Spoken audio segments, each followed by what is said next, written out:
And now we're going to hand over to Jan, and I'm going to make you the host so you can use your PowerPoint. There we go. Wonderful. Fantastic. Thank you very much. That's great. I always have a kind of minor heart attack because I always think this is never going to work, sharing the screen. It should do because it's all there. So, oh, where is it? Oh no, where's Martha's mum's gone? Ah, why can't I? It should do because it's there. That's funny. Let's start again. Hang on. Right. I don't know why, but I can't get my. Now my PowerPoint is there. I can see it there. Why isn't it on share screen? Show all. Maybe show. Sorry, I'm talking to myself now. That's fine. I do exactly the same. That's not it. Photos, but there should be a. Oh, this should be my PowerPoint presentation, and it's not there. Oh, hang on, maybe it's further down. Yeah. Excellent. There we go. Oh my God. Oh, you see, that's how it is.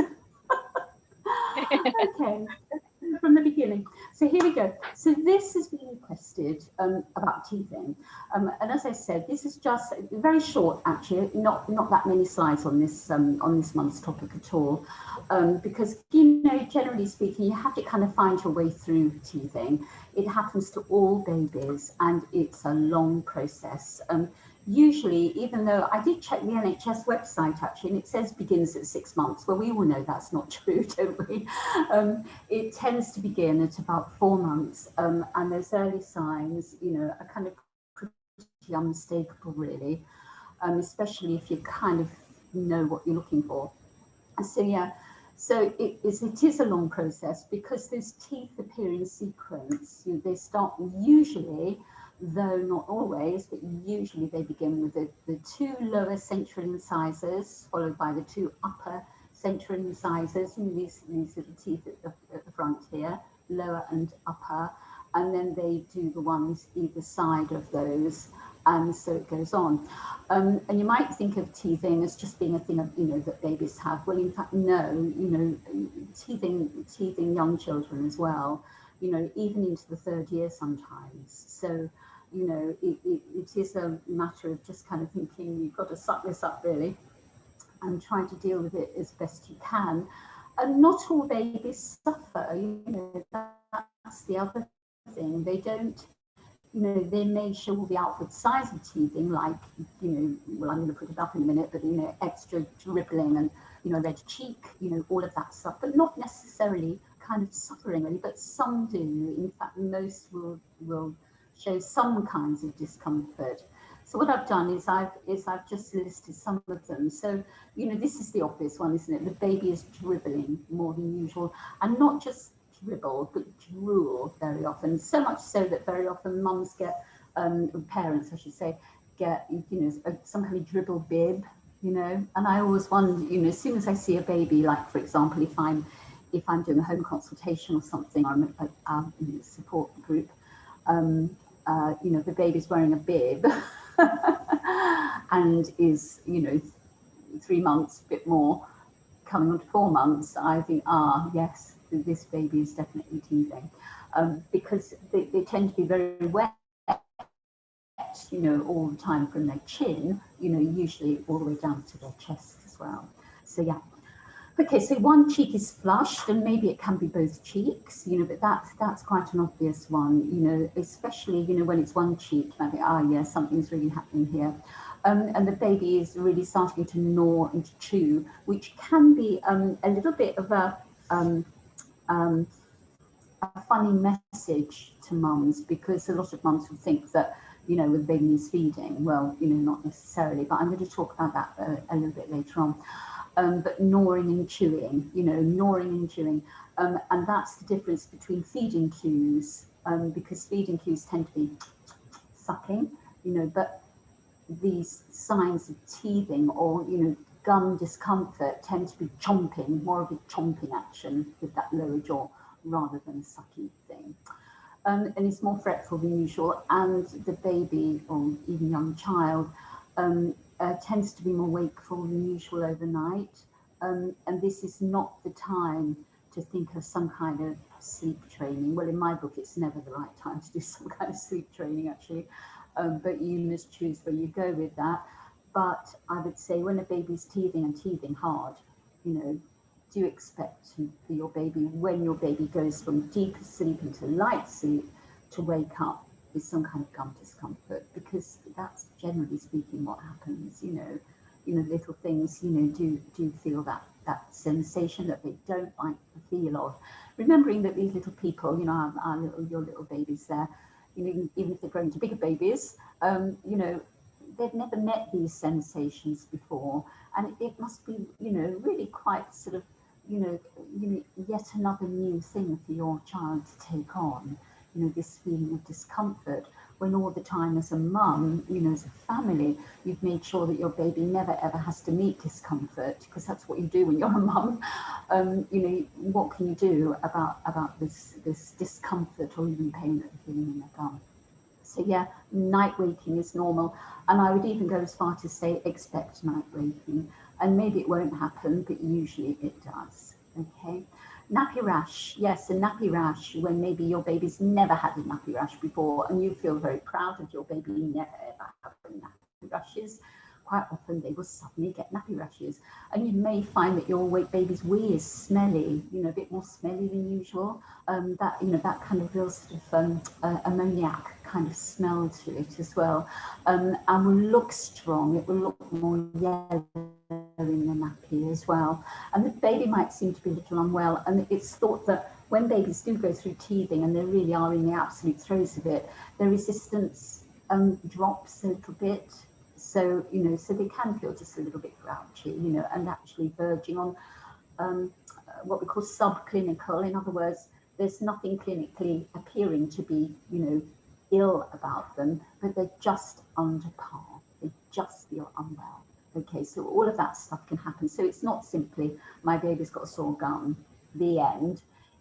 It has much more of an impact on their well-being, and sometimes on yours as well, when you're trying all these different things, you know, and hoping that something will work. Okay, so this is normal. So because they have more saliva, okay, they're dealing, well, you know that they have more saliva because most of it's down their front, you know, they have these huge amounts of saliva. So that means that they kind of tend to throw up more as well. And all of that is normal, you know, baby, you know, being sick, vomiting, where before they might have just had a little posset, you know, but suddenly it's more of a, you know, much more productive. That's normal during teething as well. And yes, you know, if you've got somebody else's shoulder for your baby to chuck up over, then that's great too. Okay, but all of that stuff is normal. I really want to, while you're there, Robin, are you still there? Robin, can I admit, is it up to me now to admit Alex into the room, or do you do that? I do. Okay, thank you. I'm hoping Alex can join us in a minute. There we are. She's just connecting now. That's lovely. Good. Okay. So yes, so babies can throw up, you know, and all of that is normal. Hello, Alex. I just let you in. It's Jan here. Okay, and just for Alex's look, this is what we covered, that bit, all of that. All right, and then we got to that. Yes, so it's quite normal for babies to throw up. Okay. It's a whole other ball game when they teeth. So what helps teething discomfort? Allow, you know, just let the chewing and the gnawing happen. You know, something that's firm for your baby, but a bit squishy too, can be really good. And I know you can buy, can't you? You can buy teethers that you know, keep them really clean, of course, but you can keep them in the fridge. So something cold is really good on the gums. But what works really well is actually you know, your flesh can work really well on the teething baby.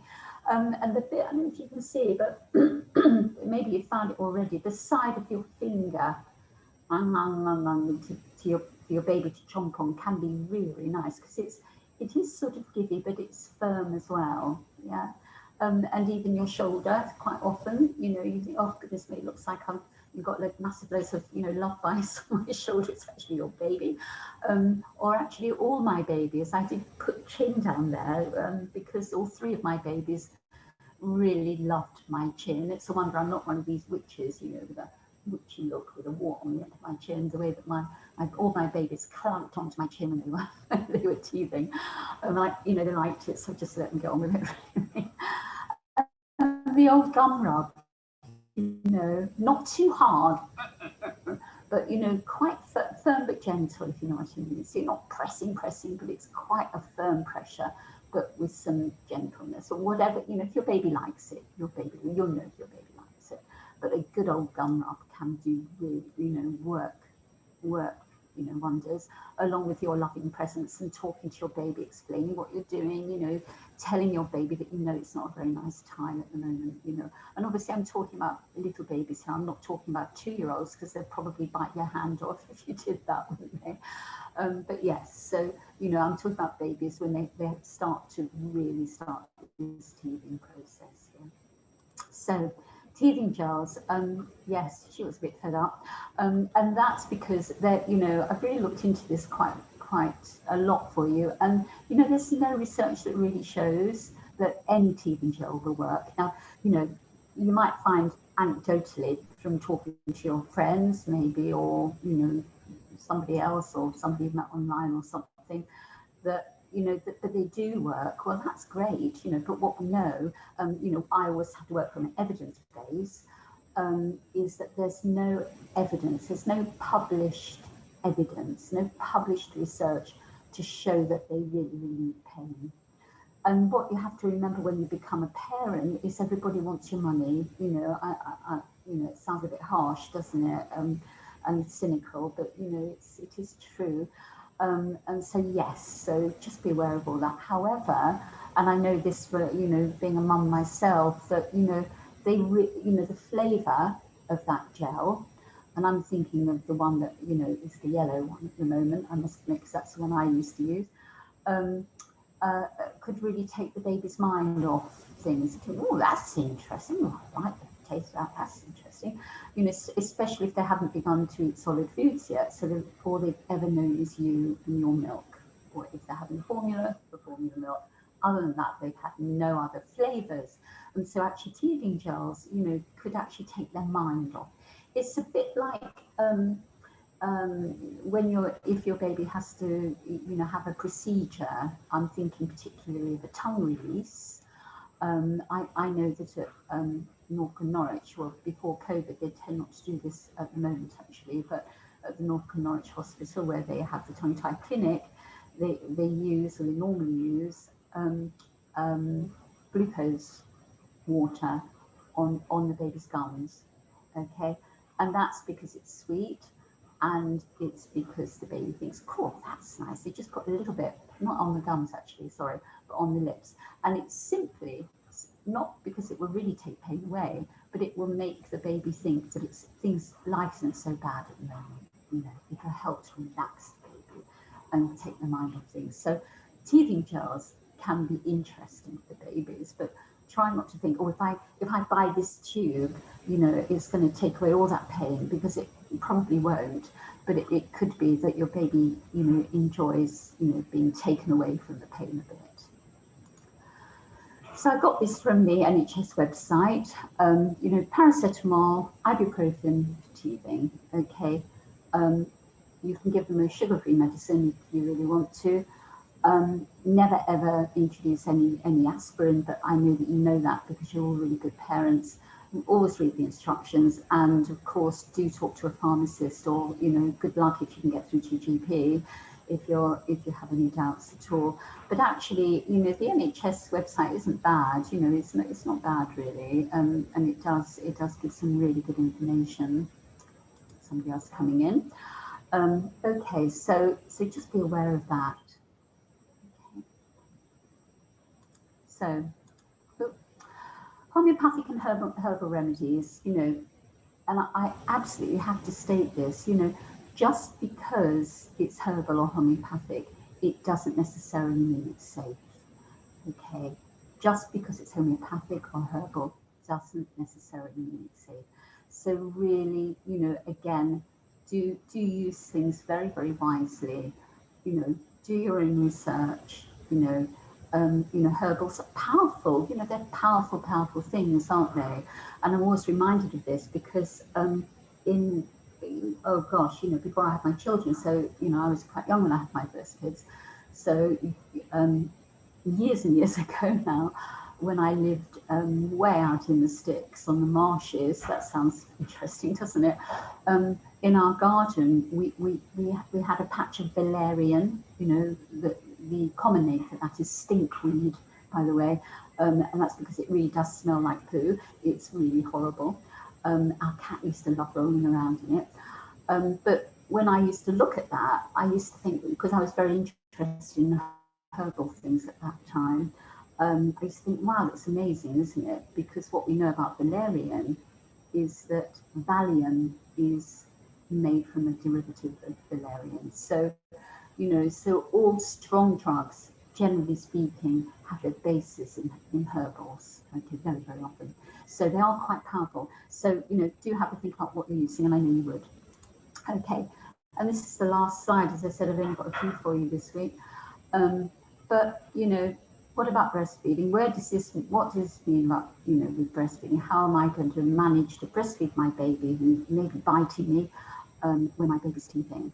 Well, first of all, by the way, my lovely daughter, one of my lovely daughters, I've got two gorgeous daughters, but my illustrator daughter, Jojo Ford, has done this one for me. Not all cues are feeding cues. And as I said earlier, you can tell if you're you know, very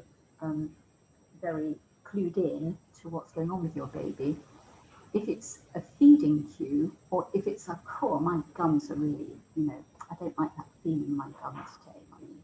Okay, so checking out whether or not your baby's asking to feed or whether or not your baby is just having a bit of a rough time with that lower gum. And of course, it might be a combination of both.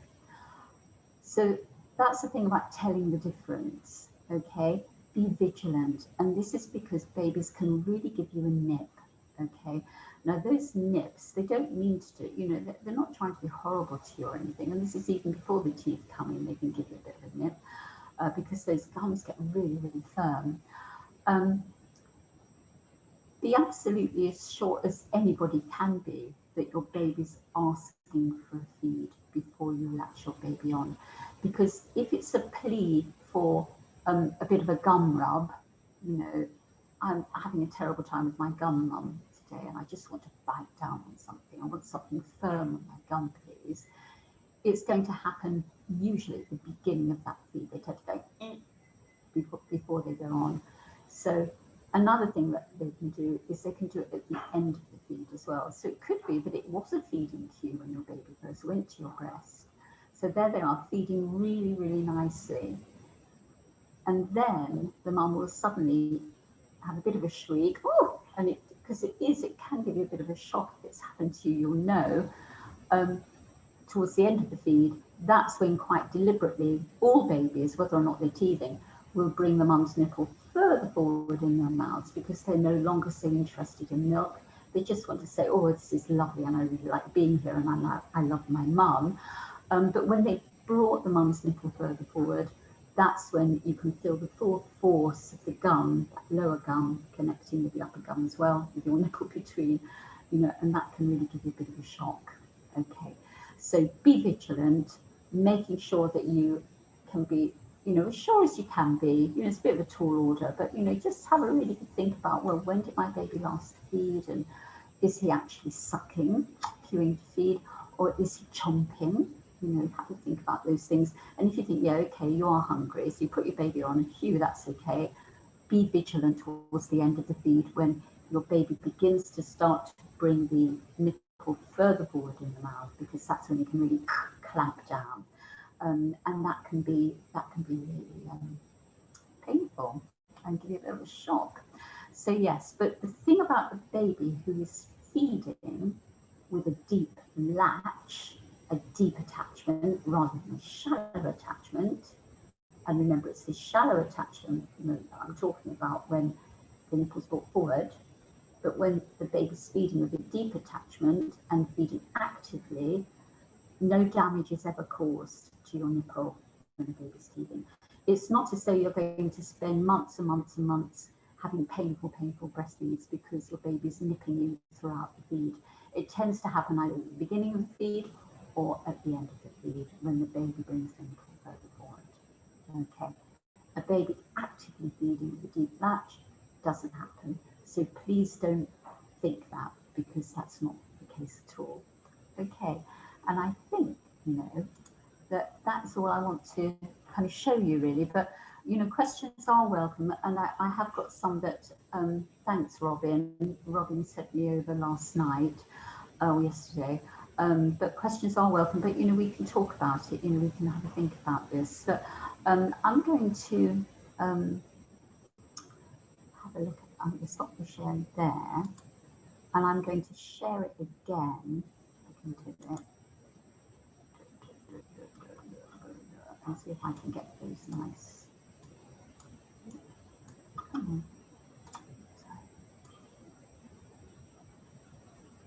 Now I've lost my.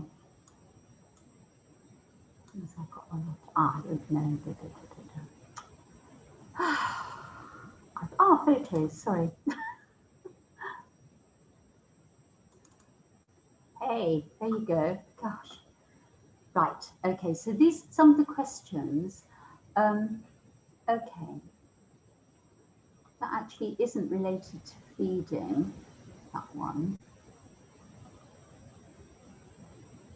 Okay. So I'll tell you what I'm going to do. I'm actually going to go back to. Oh.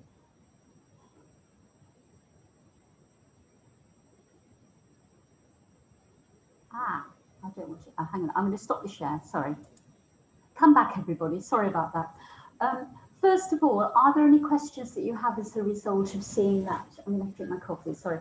As a result of seeing that little slideshow, that little presentation, because you know I do much prefer, if you want to do anything verbally, you know, we can do that, and then we'll go on to the written questions in a little while, because they weren't all teething related. I think there might have been one that was teething related. But does anybody have one that's particularly to do with teeth and teething, please? If you do, it would be lovely if you could tell me, or if you want to put it in the chat. It's nothing in the chat. Okay. Does anybody have anything they want to say? Nothing? Yeah, it looks like Ruth's got a question. I think maybe Otis might be asleep, so she might be putting it in the chat. Put it in the chat if you want to, Ruth, or else just ask me. It's fine.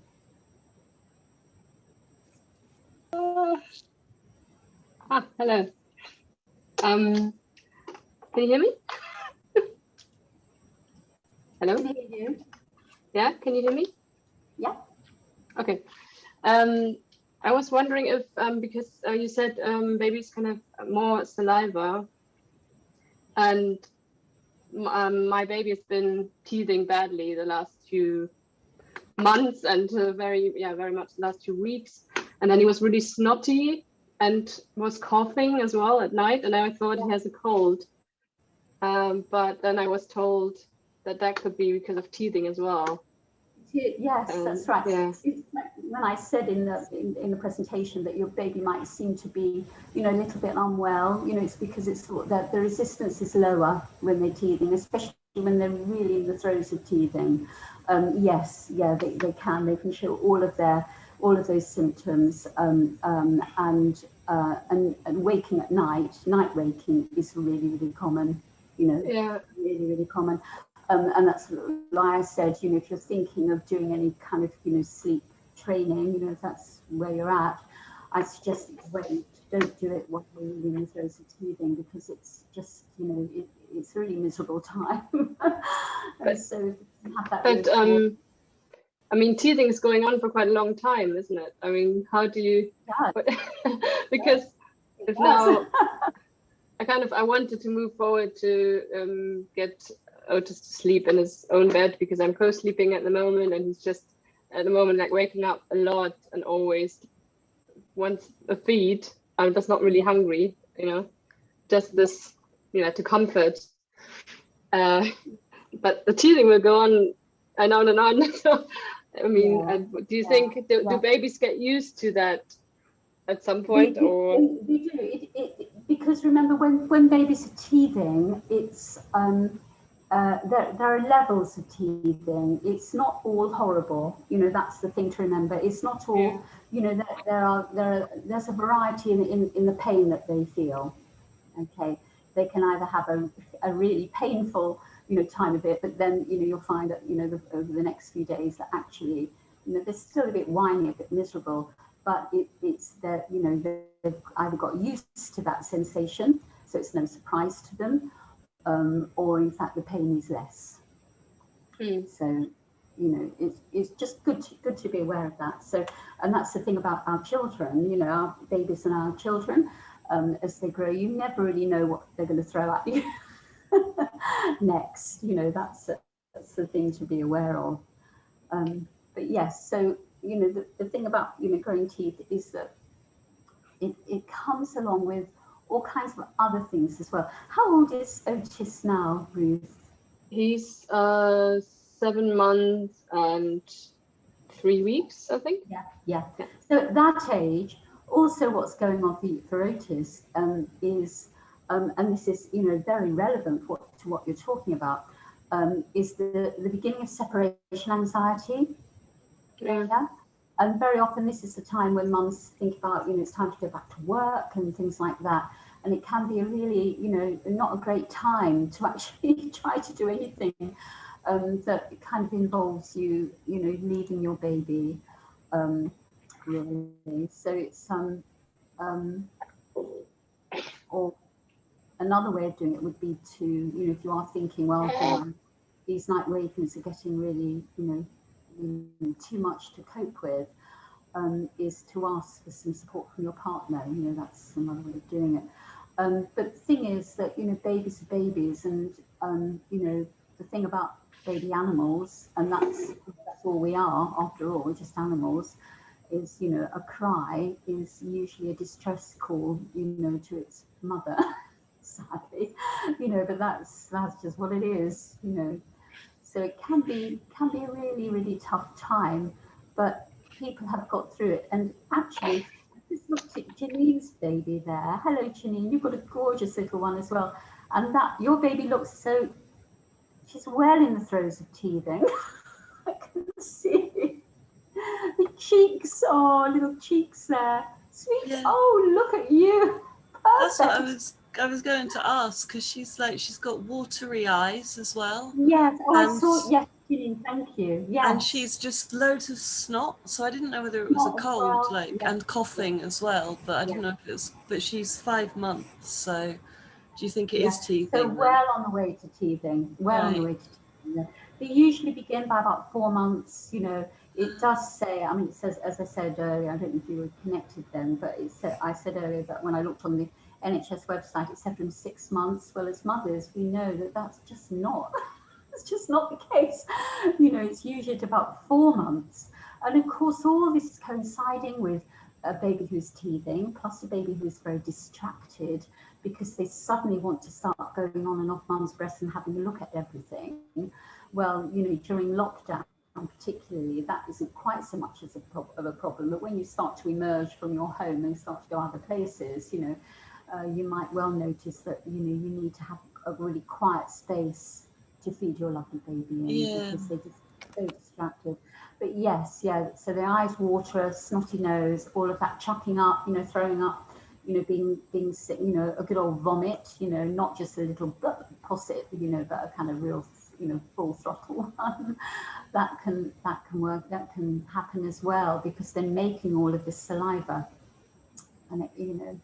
And she keeps on waking in the night as well, like, yeah, that's right. So, you know, the night waking, it is normal. It's so important to, you know, to really hear that, you know, for all mothers to hear that. Night waking is normal when babies are teething. When they're teething strongly, please don't think that they're always going to be having a, you know, a horrible night all the way through until they're in the 3rd year, which is when teething is kind of done, at the beginning of the 3rd year very often. But because because there are levels of teething pain, you know, that goes up and down, up and down, up and down. But particularly with these first teeth, it's a new sensation. So babies aren't used to that feeling of discomfort because you've spent all of their lives making sure they don't feel any discomfort or trying to help them as much as you can. And the thing about teething pain is, what can you do? You know, it's a really, really tough one, which is why, you know, these teething gels, you know, fly off the shelves. And in fact, I did say, here we are from Ruth, is there a teething remedy you'd recommend? No, really not. Other than yourself, actually, you know, letting your baby have a good old gnaw, you know, on your side of your finger is a good one, on your shoulder. As I said earlier, on my chin, all my babies off my chin. Maybe I should loan my chin out to people. But yes, so it's just see what works, but cold stuff, anything that's cold, you know. For Otis, because he's having solid food now, I take it, you know, giving him something like a carrot to kind of gnaw on, something like that. Something that's, you know, par cooked, so cook it for a little while, not so it's completely soft, because you don't want him to take great chunks off and, you know, choke on it, but just so it's a little bit givey, you know, that kind of thing. That can be nice, especially if you keep it in the fridge. But anything that's cold is really, really good, really, really nice, because it just takes that pain away. You know, cold does that, doesn't it? It desensitizes areas. There. Yeah, I'm just looking at that teething baby there. And then she has a little gnaw. She's gnawing. Yeah. What do you recommend with all, because they get quite dry cheeks underneath? Is there like a cream or something that you can recommend with that? Well, you know, I suggest that, you know, you could talk to your health visitor about that if you wanted to. Yeah. Not within my remit as a lactation consultant to kind of really advise on that. No. But other than just what you're doing, which is a little bit of tapping with the soft cloths, you know, trying to keep things as clean as you can. But yes, it's a real tough one, isn't it? It's really, she's so new. Is it a little girl? Yeah. She's gorgeous. Layla. Layla. I thought she might be ill. That it's like with the snotty nose and. Yeah, well, as I said, and I don't know if you've joined us at this point, but when I was doing the slides, that sometimes they can appear to be ill, you know, not well. It's not so, you know, she's ill, but she's just under par, you know, not feeling great. And I thought that's because the resistance is so much lower when they're teething, because it's a big thing. It's a big thing. Your babies that are growing their teeth, they're going to have those teeth until they're how old? Sort of, they start to kind of loosen and drop out, don't they? About 5.5, something like that. You know, it's a long time to have your teeth, isn't it? Really. And then obviously the second teeth, we want to keep them forever. Yeah. Good luck with that.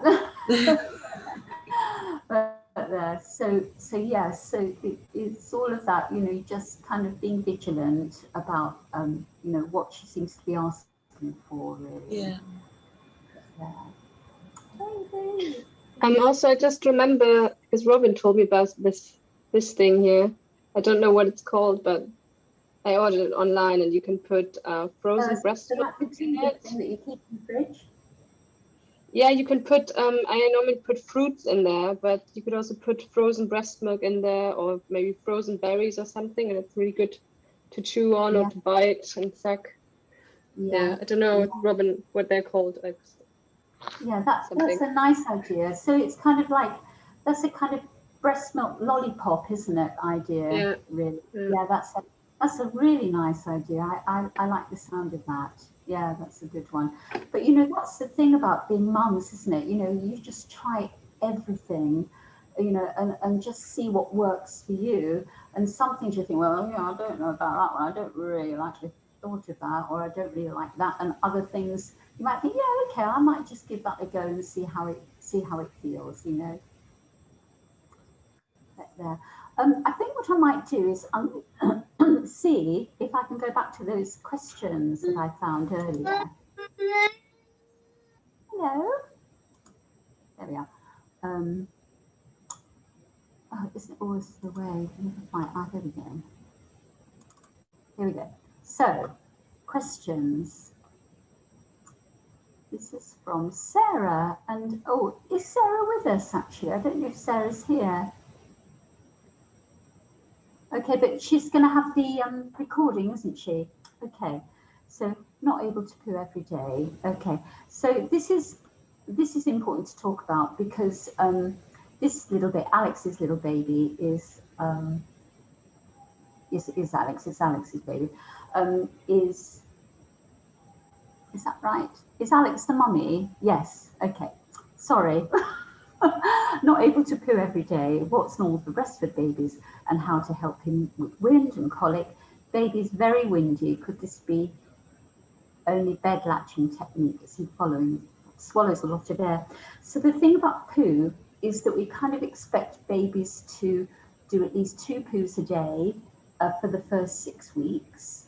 And then after that, with a breastfed baby, they can go maybe once a week, stuff like that. As long as the baby's growing and breastfeeding is comfortable, then, you know, it's absolutely fine. And that's because your milk changes as your baby grows. And for the first 6 or let's say 2 months, your milk is, you know, well, there are 2 proteins in all milk, in all mammal milk. There's casein, which is milk solids, and there's whey. Think of Miss Muffet and the curds and the whey, yeah? And so when your baby's first born and has colostrum, as we know, and that never goes away, by the way, it just becomes more and more dilute. But in the first couple of months of your baby's life, your casein, you imagine this is whey up here, and casein is down there, that's the milk solids. The casein volume in your milk starts to grow up a little bit more, okay, until in what we call late lactation, which is a baby aged a year or more, casein is quite close to whey, but the whey fraction of the milk will always be greater. And that's why we talk about babies who are breastfed don't really have many intestinal problems and all of that kind of stuff. Yes, colicky stuff, but you know, that's because of an immature digestive system, that's all that is. So yes, but that's the reason why this poo transit slows down after a couple of months. Okay, so I hope that's clear. But yes, so he's got wind and colicky sensations. Babies up to about 3 months, you know, 3.5, going on for 4 months, they have what we describe as an immature digestive system, okay? Think of the whey fraction of the milk and the casein fraction of the milk here. That's because your baby's digestive system needs to learn to be a digestive system. And the milk is going to be much more digestible if there's not too much of a casein, you know, milk solid volume to it. So that's why the whey fraction is way up here and the casein fraction is down there. Okay, so yes, so babies do have very immature digestive systems for 3-4 months of life. And then suddenly you'll think, oh, actually, that's a bit better now. You know, you'll notice that it does get better.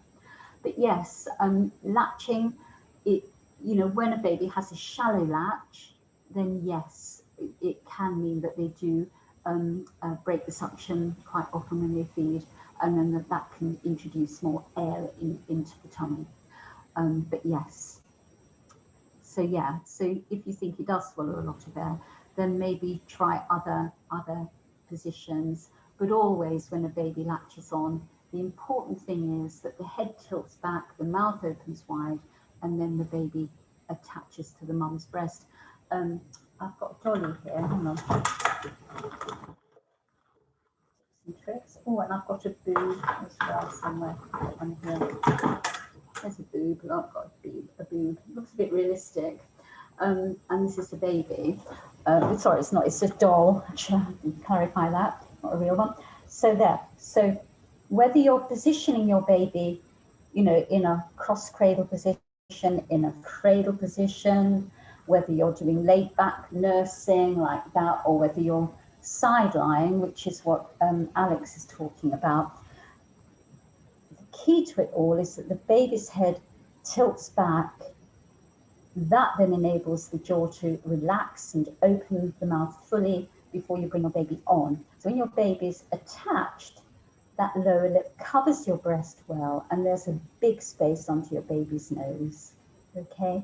If your baby looks like that, with the nose, you know, on your breast, then it probably is a shallow latch. So see if you can sort of change that. Even at the age of 3 months, that's possible to do. You can make it easier.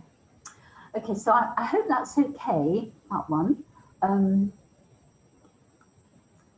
So that was, oh, sorry, that was Sarah. Oh, sorry. Oh, there we go. Oh, handling. Oh, here we are. This is Sarah.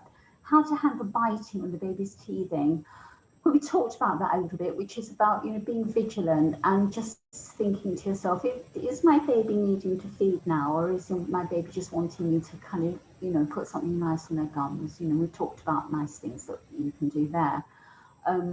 You know, and also, you know, during the feed, remembering how the end of your nipple gets pulled further and further in the baby's mouth, because that's when they start to think, oh, I'm nice and full now, and I've drained my mum's breast, that's great. And oh, this feels nice and chompy, and then that's when they can really give you a nip.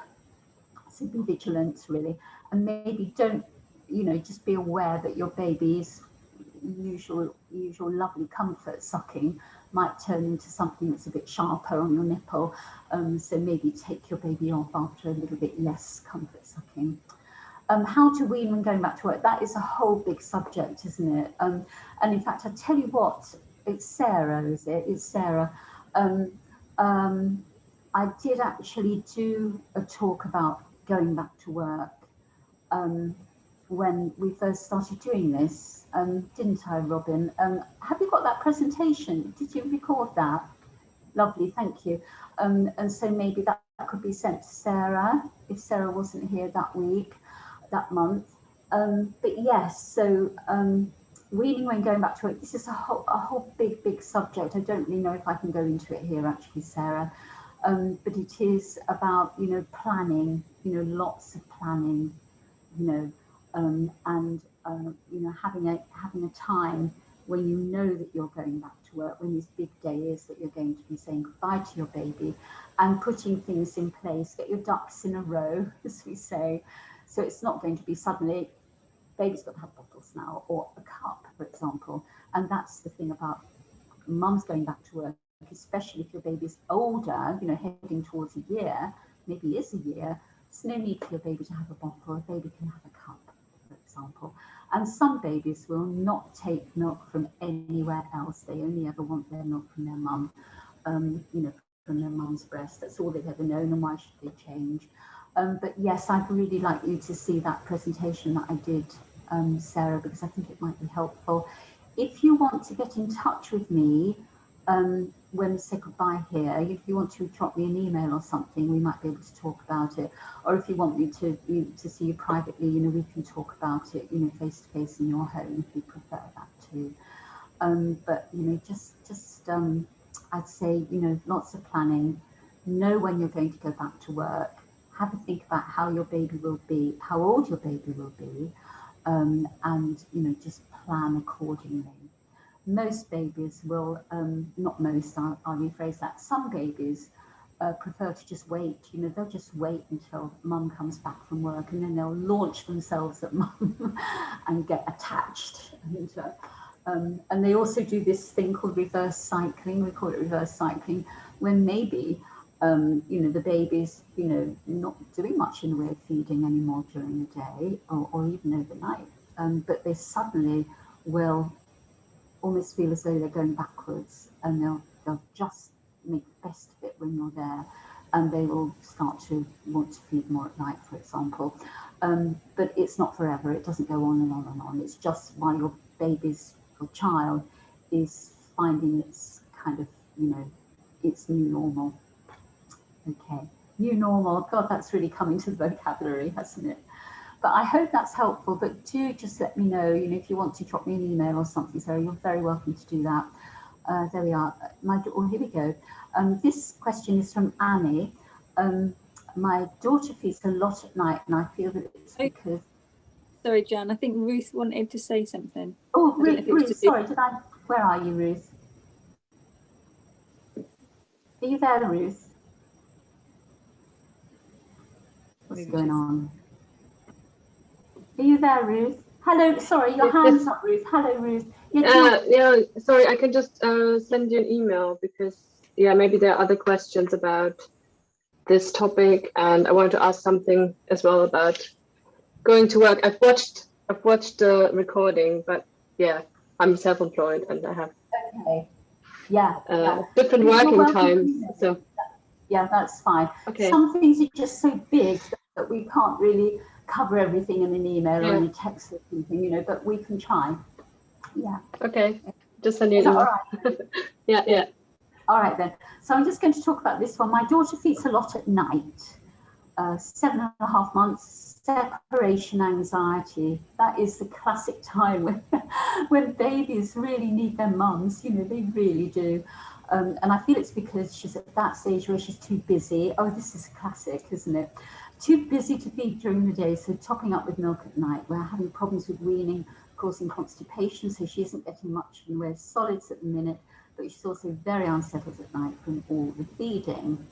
Any tips trying to get her food more often during the day with a busy house and a noisy older brother? Oh, yes, okay. Oh, goodness me, Annie, this is a big one, isn't it? Yes, it could well be that if she's, you know, she's at that stage, you know, that she's starting to, well, she's wearing the throes of it, isn't she? Really wanting to know what's going on in the world. It's as though, you know, for the first 3 or so months, your babies think they're an extension of you or you're an extension of them. And then after that time, particularly after 6 months, they really start to sort of open up a whole lot more, and they're aware of all of these different things that interest them, you know, even if you've not been going out much, you know, because of the situation that we've been in for a year or more now. You know, they still are very, very interested. You know, all your babies are little learning machines. They're learning machines. You know, they just want to, they're like little sponges, aren't they? They just want to soak up every experience that they can. So yes, it can mean that they're very distracted. They don't want to feed much in the day because it's just too interesting. They'd far rather do other things. And yes, very often they do wake up overnight. Again, teeth coming through. As I said earlier in my talk, you know, when they're in light sleep and they're aware of that discomfort in their gum, that's when they will wake up and ask for you. And also at 7 months, you know, between 7 and 10 months, this is a real time of what we call separation anxiety, the first time, and they can experience it again when they're about 15, 18 months. But at this time, they know that their mums are there for them, but they kind of have this link. It's like the umbilical cord, which has been very, very, very, very long for months and months and months. It's kind of snapped a bit, you know, but your baby still needs that reassurance that you're still there. And it is worth investing in that. You know, I'm having to say this quite sensitively. You know, if you can manage to kind of keep reassuring her, then you get over this much, much faster.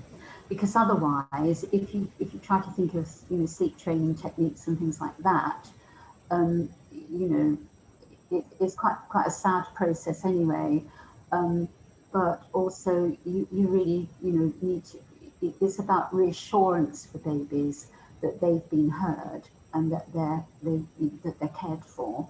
Whereas if, for example, some of the more cry it out techniques, you know, that they're just really awful, really not nice, and they tell a baby that, you know, no good crying because nobody's coming. Well, you might think, well, that's great, but actually it doesn't do your baby much good. You know, it's a very sad time, and usually mums hate it anyway. Actually, they don't like it.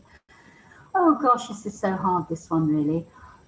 Yes, but you know, topping up at milk at night, that's true. However, you know, babies do, you know, it's very, very normal for babies to feed overnight. It doesn't say how often she feeds overnight, but feeding overnight, you know, is very, very normal. Most babies, most breastfed babies up to about the age of 18 months, they're all waking in the night. They just do.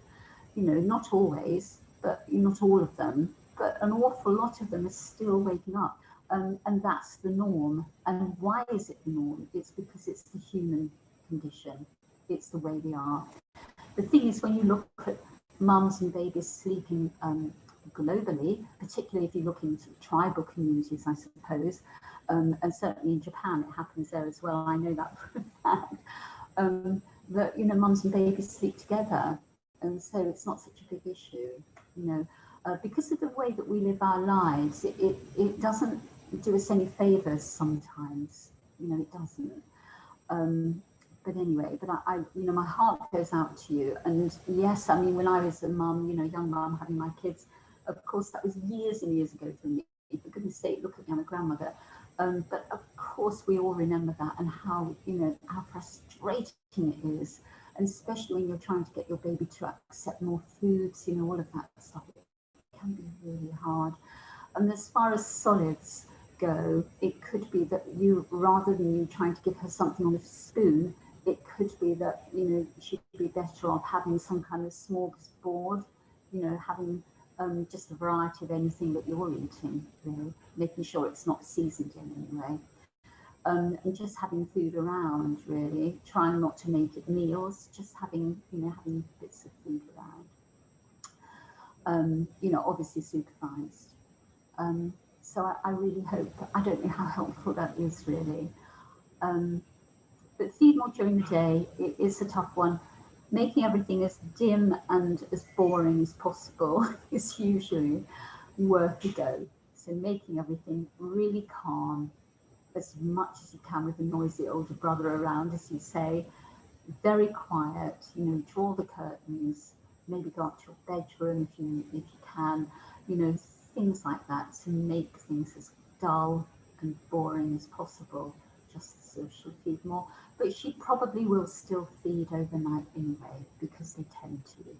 And it's one of those things, you know, that we just have to deal with, really. But yes, but yeah, they're so distracted, aren't they? You know, we all remember that, and it's a matter of trying to get through it, really. And of course, I know, you know, if she's waking up a lot at night, but you're also the mother to an older child, of course, it's more tiring, isn't it? You know, you probably feel that you definitely need more unbroken sleep as well. So yeah, so I don't know how helpful that was, but you know, just to say that, you know, yeah, everybody who's been there understands what that's like, and you will get through it. That's the other thing to say. So I hope that's okay. I think we had three, didn't we? We had three questions. 18 responses, that says. Is that right? No, there were just three. Yeah, I was just lazy, Jen, and used this form again, so they were from a different question. Oh no, that's fine. That's good. So look, I'm just there, but you know, should we talk about that, because it's a big thing that Alice asks for. Then you know, she's you know, pointed out a really big thing. So does anybody else want to kind of talk about that? Because Ruth, you've got your little Otis there. He's the same age, isn't he, as Annie's baby? Do I mean Annie's what baby? age So was... I don't know who's... Otis is almost, yeah, soon 8 months old. Yeah. So yeah, so it's and he's waking up a lot. Yeah, waking up a lot. Yeah. And it's one of those things. But one thing that we know is not helpful, even though I know for some mums it can be like a bit of a lifeline, is that, you know, if you are having a lot of time awake at night with your baby, trying really hard to not look at your phone, because what we know about that is that it can really interfere with anybody's sleep. Okay, so, you know, and even though people might think, well, that's ideal because I can just go on this your forum, you just ask if anybody else is awake, for example. But you know, with all of the light that's coming in, I can't remember what sort of light that's called now, but anyway, that light coming in, you know, it can really upset your own circadian rhythm as well as your baby's. So, you know, try to keep away from the technology overnight, even though that might be hard to bear. You know, just try it, see if that helps as well. It definitely helps. I tried it, you know, even with a phone, even when you have it on night mode, because there are certain apps that you can have the screen dark and all that.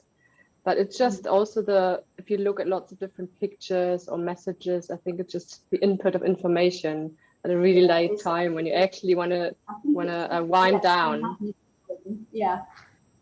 So now, like, putting the phone in the other room really helps to not. Oh, I'm so glad you said that. That is a really, really good thing. I'm so glad, because I know sometimes I sound a bit like I'm not really part of the, you know, well, I'm not a mum generation. I'm not. But sometimes I know I can sound a bit too way out there, you know, a bit too, well, what do you know? You know, you're a granny. So I'm glad that you found it helpful to do that though, Ruth. That's good. Okay. Does anybody else have, yes, hello, Janine. Oh, can you unmute? Yeah. Can you hear me now? Okay. Yes. Thank you. So yeah, with Layla, like she's 5 months. But yeah, I think you were saying, like, because they're so distracted and things when they're teething, because I've noticed she doesn't feed for as long now on the breast. Like she'll get distracted and pull off. So she's not feeding as long. So but then I would have thought she would have had more feeds, but she's actually just feeding a lot less. Is that normal? Because I think she has about. It's very normal. Yes, and the reason is because of the makeup of your breast milk. You know, like I said, you know, I went into that big thing before. You know, the whey volume in, you know, think of the 2 proteins in milk. All mammals have proteins in milk, 2 proteins. There is casein, which is milk solids, and there's whey. Okay, Miss Muffet and the curds and whey. Okay, now in cow's milk and in a lot of other mammal milk, apart from horses, apparently, interestingly, mule milk is the closest to human milk, which is really, but anyway, won't go into that right now. Fascinating world I'm in.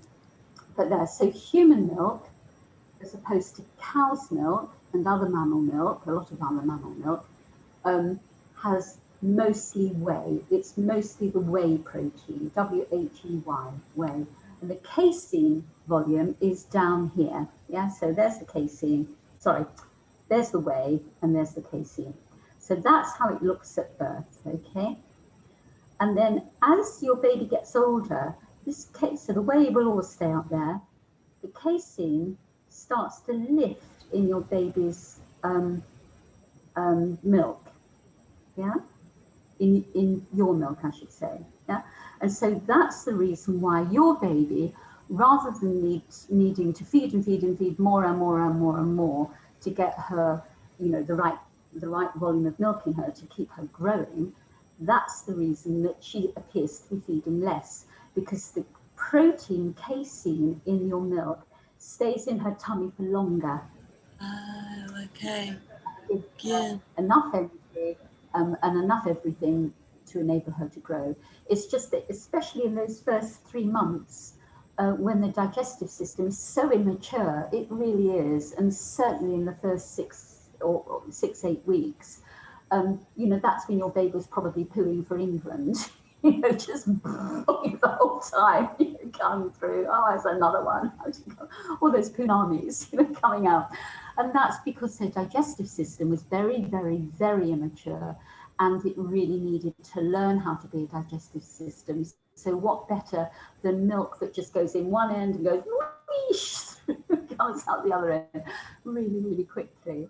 So yes, so that's the reason why you're lovely. Is it Layla, did you say? Yeah, lovely, yeah. Because I've been combination feeding her as well with formula as well. So I think that's probably. Yes, exactly. Because as I said, you know, is that with cow's milk formula? Yeah, cow's milk formula. Yeah. So the casein volume in formula is like in your breast milk, it's whey up there. That's the whey, W-H-E-Y. There's the casein, yeah?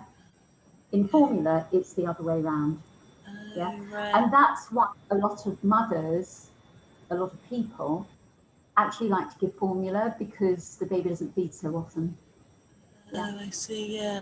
Takes longer to digest. Okay. Yeah, so it's the other way around. And that's because, you know, with cows, you know, these calves that they have, they're born on their feet, really, aren't they? You know, they're you know, and then they're sent, you know, down the road to market when they're, I don't know how old, I don't want to think about it, but they are.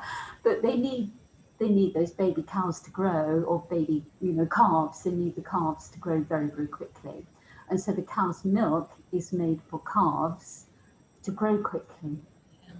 You know, they're big animals, aren't they? Cattle. Yeah. Really big. Yeah. So it is normal for her to be feeding less then at this day. Yeah. Very, very Okay. Very, very normal. Yeah, yeah. And so the thing about weaning as well is that, you know, weaning onto solid food is if you can give her the milk feeds first before you introduce the solid food, and that's really, really important because milk, whether it's, you know, breast milk or formula milk, needs to be the bulk of the diet for that first year. Okay, and that's important. Does that sound okay? Brilliant. Thank you. Thanks. All right. It's funny though, because what you just said, that to give the breast milk first, I read something like the opposite, basically, that you shouldn't breastfeed before giving solids because then the baby's full. There's so many contradicting information out there.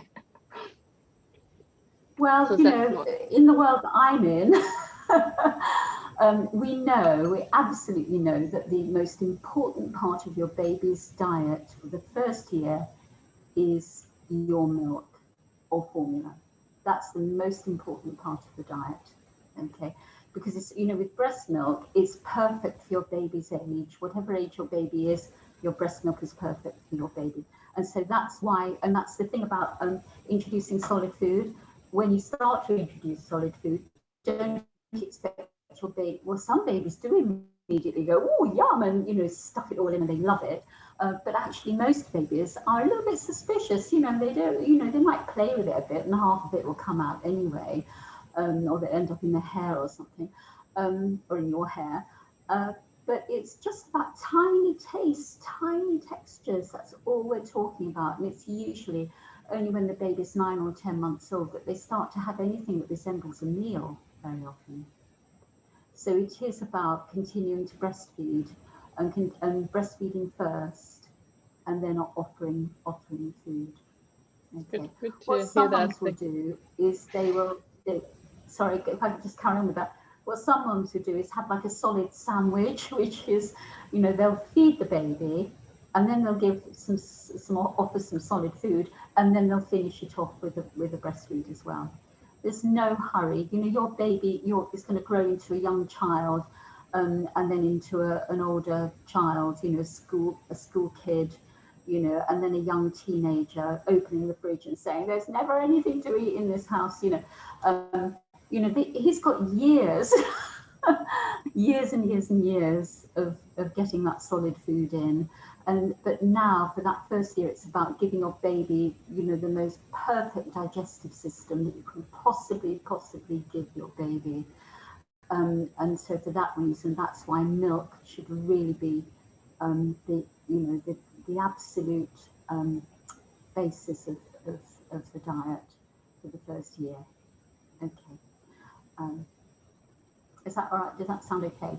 There is a really, really nice book. I think I might have talked about it before. Oh, I might say, oh no, I think I put it upstairs. Ah, here it is. Look, that one. Written by, oh, it's back to front, sorry. Baby-Led Weaning by Jill Rapley. Yeah, I actually know Jill, and she was a breastfeeding counsellor when I was a long time ago. And we took the lactation consultants exam together for the first time. That was years and years ago. So yes, but Jill has made a real study of weaning, So that is actually quite a nice book. Okay. But it's all about remembering that your baby's got a lifetime to eat food. It's just about, you know, giving your baby the best palate possible, you know, the best digestive system possible as well, with all of the right kind of bacteria in there. Okay. Does that sound okay? I hope so. I know it can be confusing. You know, motherhood is so, honestly, it's so confusing, isn't it? And it's so bloody competitive. You know, you know, really competitive life, you know, isn't it? It's all of that, you know, whose baby goes through the night first, you know, whose baby's having lunch and pudding and, you know, all of that stuff, and, you know, who's reading the Telegraph before breakfast, you know, all of that, you know, it's just nonsense, really. You know, just keep out of that competition, just do what you feel is right for you, and you won't go wrong. I think that's probably the best thing. You're all intelligent people. Oh, that's awesome. Thank you so much, Jan. That was great. Really appreciate I hope that's okay. That's wonderful. Okay then, so if there aren't any more questions, I'll love you and leave you, but are you going to grab back? Are you going to grab this back from me? Yeah, I was just going to say, I'm not quite sure do I do that? And then I can't remember. No idea. I could just leave if you like. Where are we?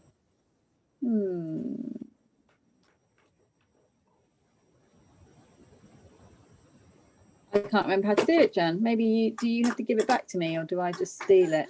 Do I just leave? Well, I've got a thing here that says end. For some reason, my chat keeps coming up when I'm not. Like, meeting settings. The host has to give the host rights to you, basically. So, Jan, do you just click on me and say? So shall I click end? I think you need, if you go into participants, Jan, and go on to me, hopefully it should, maybe you can make me host.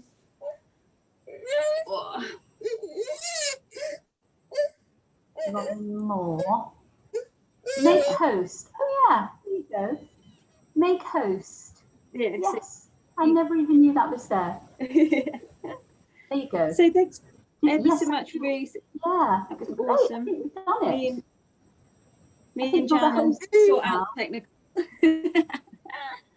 And hey, look at that. You're the host. Perfect. Ah, nice. That's great. Thanks for your help with that, Ruth, as well. That's awesome. All right. So look, if there is nothing else, then I'll say goodbye. But it's been lovely.